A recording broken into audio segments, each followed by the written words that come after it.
అనమాట ఋషులు ఎదురు చూశారు. ఈ ధర్మస్థాపన పృథ్వీ మీద ఎప్పుడు జరుగుతుంది, రామరాజ్యం ఎప్పుడు వస్తుంది అని ఎదురు చూశారు. తర్వాత అక్కల్కోట్లో మీరు గానగపూర్ నుంచి తెలుసు అనుకుంటే గానగపూర్ అందరికి ఇంచుమించు వినపడుతుంది. అందరికి ఒకసారి వెనక వాళ్ళకి కూడా గానగపూర్ నుంచి అందరికీ తెలుసు అనుకుంటా.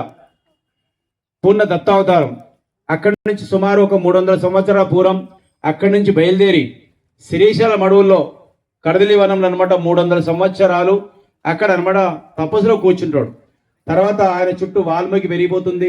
అక్కడ వృక్షాలు, లతలు, పిట్టెగుళ్ళు ఏర్పడతాయి. అక్కడ ఒక వ్యక్తి ఉన్నాడు, ఆనవాళ్ళు కూడా లేవు. తర్వాత ఒక వ్యక్తి కట్టెలు కొట్టడానికి వచ్చారన్నమాట. గొడ్డలు స్లిప్ అయిపోయి తొడ మీద పడుతుంది. అక్కడి నుంచి రక్తం అనమాట చిందుతుంది. అని ఇక్కడ ఏదో ప్రాణి ఉన్నట్టుందని పుట్టను వెడల్పు చేస్తే ఒక ఆజానుభావుడు అతని మతి స్థిమితి కోల్పోయింది. తర్వాత ఆయనకు ఆశీర్వాదించి భారతదేశం మొత్తం తిరుగుతూ అనమాట 1856లో అక్కల్కోట్ల ఆయన ప్రకటనమైండు. ఆయన ప్రకటన కాగానే అక్కడ ఒక ముస్లిం అనమాట, ఒక అహ్మద్ ఖాన్ అని ఉండేది. ఆయన అనమాట, మీరు ఒక్క పీలుస్తారా స్వామి అని అడిగాడు.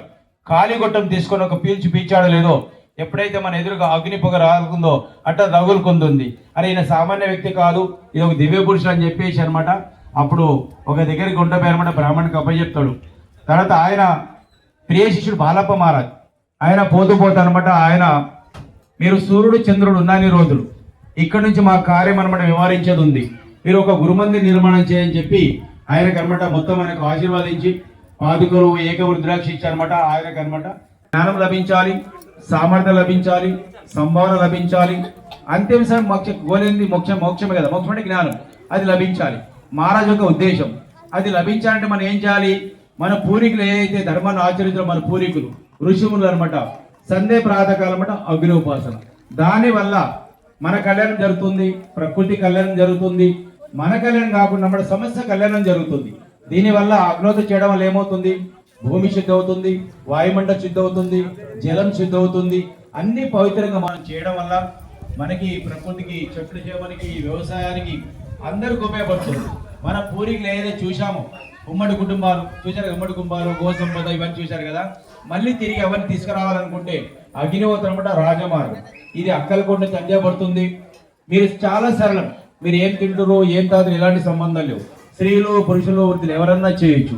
ఈరోజు మనకు కావాల్సింది ఏంటి? మంచి నీరు, మంచి తిండి, మంచి వాయు. ఇవి ఉంటే హ్యాపీగా జీవనం గడుపుతాం. ఈ 3 కూడా విషపూరితంగా తయారైపోయినాయి.